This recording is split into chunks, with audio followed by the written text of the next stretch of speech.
मालिक को प्रणाम। आगे चारी जी कहते हैं कि मैं ये नहीं कह रहा हूँ कि हमें दर्द की चिंता नहीं करनी चाहिए।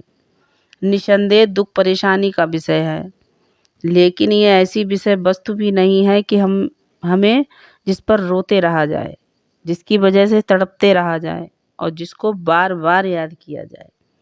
दुख का महत्व तभी है जब हम इसे जल्दी से जल्दी भोग कर भूल जाए और फिर दुख की अगली खुराक का इंतजार करें।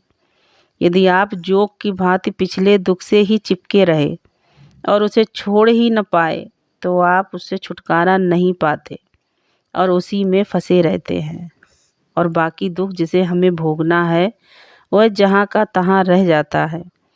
इसीलिए एक जीवन काफ़ी नहीं होता, तो हमें दुख को गले लगाना चाहिए, इसे एक बड़ा सा चुम्बन देकर गर्मजोशी से अपने आगोश में लेने का संकेत करते हुए इसे चूर चूर कर दूर फेंक देना चाहिए। उसके बाद तो इस तरह के इंसान से दुख भी दूर रहता है। तो देखिए, दुख ऐसा एहसास है जिसे जितना जल्दी हो हमें ख़त्म कर देना चाहिए।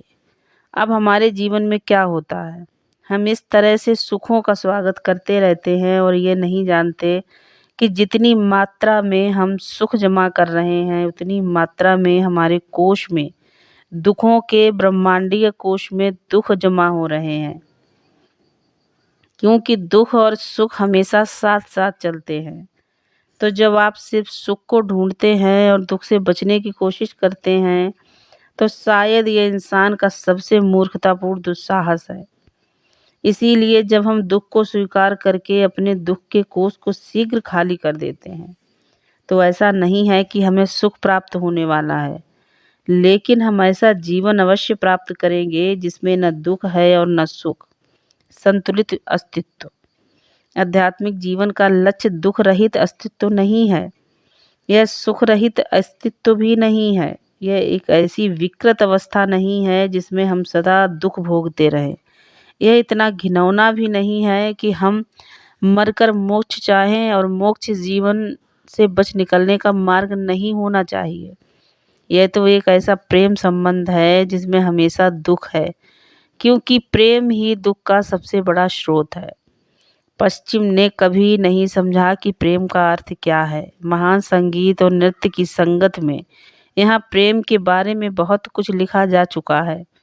प्रेम के बारे में लिखी झूठी बातों का यही रहस्य है कि प्रेम को किसी सजावट की जरूरत नहीं, इसे बड़ा चढ़ाकर संवारने की जरूरत भी नहीं, यह अपने आप में समर्थ है।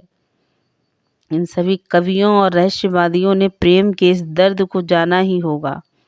उन्होंने प्रेम को सौंदर्य से, पुष्पमालाओं से, रेशमी वस्त्रों और रत्नों से संवार कर हमें प्रलोभन दिया है, ताकि हम भी प्रेम करने की क्षमता उत्पन्न कर सकें।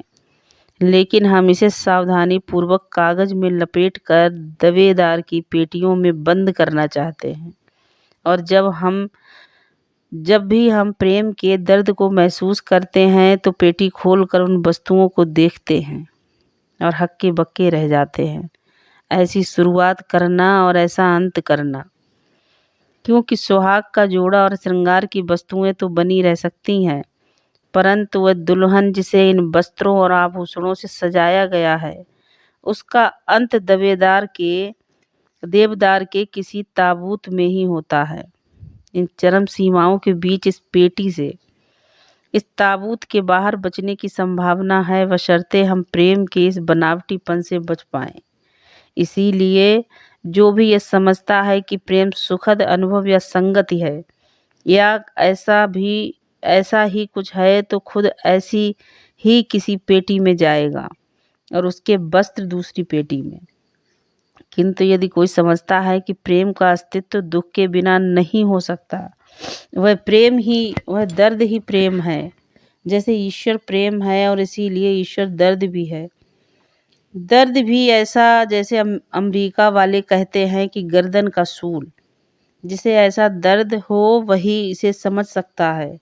लेकिन यह जरूरी नहीं है कि ईश्वर दर्द ही हो, क्योंकि जब मैं दर्द को स्वीकार करता हूँ तो यह मिट जाता है। उसी तरह जब मैं ईश्वर को स्वीकार करता हूँ तो वह अंतर्ध्यान हो जाते हैं। इसीलिए संत जन कहते हैं कि ईश्वर कहाँ है? मैं ही ईश्वर हूँ, क्योंकि संपूर्ण विश्व का दुख स्वयं में समेट कर उन्होंने ईश्वर को अपने अंतर में बुला लिया है।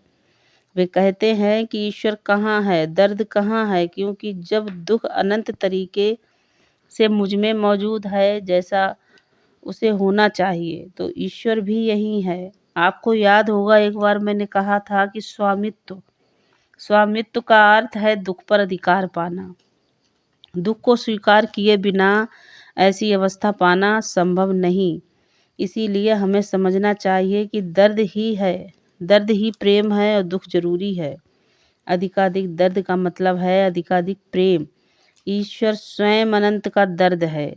जब मैं दुखों के कारणों को दूर फेंक कर दुख का आलिंगन कर पाता हूँ, जब मैं दर्द को स्वयं में समा लेता हूँ, तभी इस बात की संभावना बनती है कि अंततः स्वयं ईश्वर को भी मैं आलिंगन में बांध लूँगा। दिव्य प्रेम की परिणति यही है। मैं चाहता हूँ कि आप सबको ऐसी शक्ति मिले जिससे आप दुख से दूर न भागें बल्कि उसका स्वागत करें, अधिकाधिक दुख की मांग करें, इसे अपने में समेट लें, क्योंकि जब ये आपको अलग होता है, जब आपसे अलग होता है, तभी आप कहते हैं कि मुझे दुख महसूस हो रहा है। मैं जो हूँ उसका अनुभव मैं स्वयं नहीं कर सकता। दुख महसूस न करने का, दुख न भोगने का रहस्य यही है मैं इसे अपना लूँ, फिर देखिए दुख दर्द हमारे लिए क्या करता है। धन्यवाद।